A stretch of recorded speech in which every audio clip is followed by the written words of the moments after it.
বছরের অন্যান্য সময়ের তুলনায় রমজান এলেই খেজুরের চাহিদা বেড়ে যায়। খেজুর স্বাদেও যেমন সুস্বাদু, এর স্বাস্থ্য উপকারিতাও অনেক। জানা যায় সারা বিশ্বে প্রায় ৩,০০০ প্রজাতির খেজুর আছে।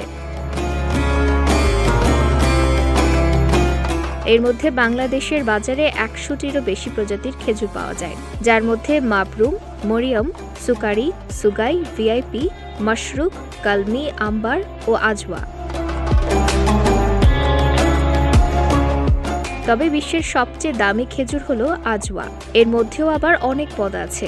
সৌদি আরব থেকে আসে এই আজওয়া খেজুর।